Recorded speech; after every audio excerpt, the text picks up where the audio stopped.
Assalamu alayka ya Rasulullah. Assalamu alayka ya habibi ya Nabi Allah ya Rasulullah.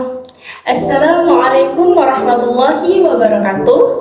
Hai guys, kembali lagi dengan saya Najwa Alifah Syakira dari Prodi Sarjana Terapan Kebidanan Medan kelas 1B dengan NIM P075244222066. Pada kesempatan kali ini, Najwa ingin menceritakan sebuah kisah orang yang paling kita cintai, orang yang paling kita sayangi, dan orang yang paling kita rindukan untuk terus bersama-sama dengan beliau di syurganya nanti. Amin, amin, ya robbal alamin. Marilah kita sama-sama menyimak sebuah kisah kelahiran sampai turunnya wahyu dari Nabi kita, yaitu Nabi Muhammad SAW. Jangan lupa ikutin terus video Najwa ya. Dadah. Nabi Muhammad SAW lahir pada tanggal 12 Rabiul Awal, yaitu bertepatan dengan tahun gajah. Mengapa sih dinamakan dengan tahun gajah? Karena pada saat itu terdapat raja yang bernama Raja Abraha. Pada saat itu ia sangat iri dan kesal dengan kota Mekah dan Ka'bah. Mengapa sih demikian? Karena pada saat itu banyak orang berbondong-bondong untuk mendatangi kota tersebut untuk beribadah di sana, menyembah berhala-berhala di sana, dan juga banyak sekali orang yang melakukan perdagangan-perdagangan hebat di sana, sehingga kota Mekah dan Ka'bah menjadi ramai. Dan hal tersebutlah yang membuat Raja Abraha sangatlah iri dan kesal terhadap keramaian tersebut. Sehingga pada akhirnya Raja Abraha pun memerintahkan pasukan bergajahnya untuk menghancurkan Ka'bah. Aku adalah Raja Abraha, aku adalah Raja dari Habasyah, semuanya harus tunduk kepadaku. Wahai pasukanku, marilah kita menghancurkan Ka'bah. Ketika Raja Abraha dan pasukan bergajahnya ingin menghancurkan Ka'bah, sebagaimana Allah telah menjelaskan dalam Al-Quran Surah Al-Fil ayat 1-5. Ketika mereka datang, maka datanglah burung ababil membawa batu sijil, yaitu batu yang berasal dari neraka, batu yang berapi-api. Kemudian batu tersebut dilemparkan kepada Raja Abraha beserta pasukan bergajahnya. Maka matilah Raja Abraha bersama pasukan bergajahnya di tempat itu juga. Maka itulah peristiwa kelahiran Nabi Muhammad SAW. Kelahiran Nabi Muhammad SAW membawa keajaiban yang luar biasa. Allah Subhanahu wa Ta'ala memerintahkan kepada seluruh malaikat untuk membuka pintu-pintu surga, dan yang ada di bumi semuanya menjadi tenang. Dan semuanya menjadi tentram, langit pun menjadi tenang, dan semua tanaman menjadi tumbuh dengan subur, dan angin pun bersepoi-sepoi. Dan apa hal yang terjadi oleh bayi tersebut?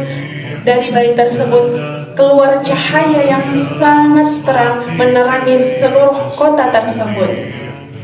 Maka itulah kelahiran dari bayi yang belum pernah ada namanya sebelumnya, yaitu Muhammad SAW. Nabi Muhammad SAW lahir dalam keadaan yatim. Apa itu yatim? Yatim adalah tidak memiliki seorang ayah, karena pada saat Nabi Muhammad SAW masih di dalam kandungan, ayahnya Abdullah meninggal dunia. Dan kemudian lahirlah Nabi Muhammad SAW. Kebiasaan penduduk pada saat itu ialah memberikan sang bayi untuk disusui oleh wanita-wanita yang tinggal di pedesaan. Dan pada saat itu Nabi Muhammad SAW diserahkan kepada Suwaibah untuk disusui. Akan tetapi hanya beberapa hari saja, dan kemudian Nabi Muhammad SAW disusui oleh Halimatus Sa'diyah. Dan kemudian Halimatus Sa'diyah membawa Nabi Muhammad ke desa tersebut. Dan apa hal yang terjadi pada desa tersebut? maka hal yang terjadi adalah hal yang luar biasa. Tanaman-tanaman menjadi tumbuh dengan subur dan binatang-binatang ternak berkembang biak dengan sangat banyak. Dan itulah yang membuat Halimatus Sa'diyah sangat mencintai Nabi Muhammad SAW, sehingga Nabi Muhammad SAW dianggapnya seperti anaknya sendiri. Masya Allah. Dan pada masa kecil itu pula Nabi Muhammad SAW didatangi oleh malaikat Jibril untuk dibelah dadanya, dicuci jantungnya, dicuci hatinya, dan dijadikan diri Nabi Muhammad yang suci.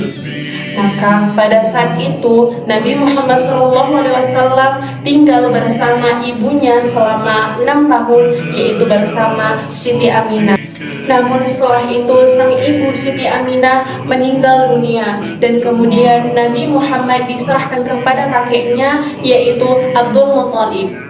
Semenjak usia Nabi Muhammad beranjak usia ke-8 tahun, kakeknya pun meninggal dunia, dan akhirnya Nabi Muhammad diserahkan kepada pamannya, yaitu Abu Thalib, yaitu paman yang sangat mencintai Rasulullah.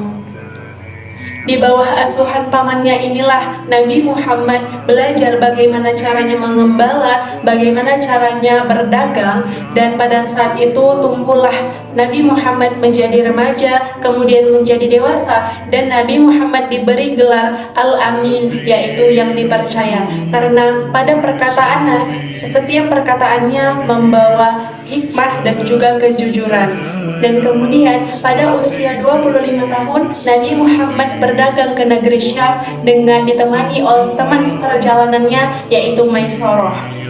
Dan Nabi Muhammad membawa dagangan milik wanita yang mulia, wanita yang suci, dan wanita yang didamba-dambakan, yaitu siapa lagi kalau bukan Khadijah binti Khuwailid. Nah, pada saat itu Nabi Muhammad SAW membawa dagangan Khadijah. Dan ternyata dari hasil dagangannya tersebut Nabi mendapatkan keuntungan yang berkali-kali lipat, dan hal tersebut diketahui oleh temannya Maisarah, dan kemudian temannya Maisarah memberitahukan kepada Khadijah, dan Khadijah pun merasa terpesona oleh Nabi Muhammad. Dan karena Khadijah sangat terpesona oleh Nabi Muhammad SAW, dan pada akhirnya Khadijah pun melamar Nabi Muhammad, dan mereka pun menikah dan dikaruniai oleh 6 orang anak, yaitu yang pertama adalah Abdullah, Qasim, Ruqayyah, Zainab, Ummi Kulsum, dan Fatimah. Dan kemudian beranjaklah usia Nabi ke 40 tahun. Dan kemudian pada saat Rasul menjelang 40 tahun, ia selalu berdiam diri di Gua Hira karena memikirkan umatnya pada saat itu. Karena pada saat itu masih zaman jahiliyah, yaitu zaman yang penuh dengan kebodohan, zaman yang penuh dengan kemusyrikan, zaman yang penuh dengan kekejian, dan pada saat itu mereka menyembah berhala-berhala, meminum minuman yang keras, bahkan mereka mencuri di sana. Na'udzubillahi min dzalik. Maka dari hal tersebutlah Nabi Muhammad SAW sering merenung diri di Gua Hira, dan kemudian usia Nabi Muhammad masuk 40 tahun, maka turunlah wahyu yang pertama, yaitu yang disampaikan oleh malaikat Jibril, yaitu Al-Quran surah Al-Alaq ayat 1-5. Kelima ayat tersebut memerintahkan kepada Nabi untuk selalu membaca, dan juga menganalisa tentang Islam, dan juga memerintahkan kita untuk selalu membaca dan mencari tahu tentang kebenaran yang ada di dalam Al-Quran. Dan kemudian turunlah Al-Quran secara berangsur-angsur hingga wafatnya Nabi Muhammad SAW pada usia ke-63 tahun. Dan sebelum Nabi Muhammad wafat, ia berpesan kepada umatnya, yaitu, wahai umatku, jika kalian ingin selamat, maka berpegang teguhlah kepada 2 hal, yaitu Al-Quran dan Al-Hadis.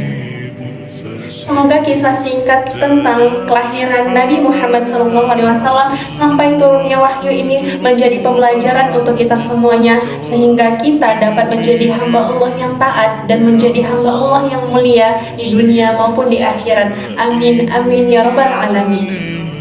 Berakhirlah video saya kali ini. Semoga bermanfaat untuk kita semuanya. Maaf jika ada salah kata. Saya Najwa Lita Syakira, pamit undur diri. Wassalamualaikum warahmatullahi wabarakatuh. Dadah.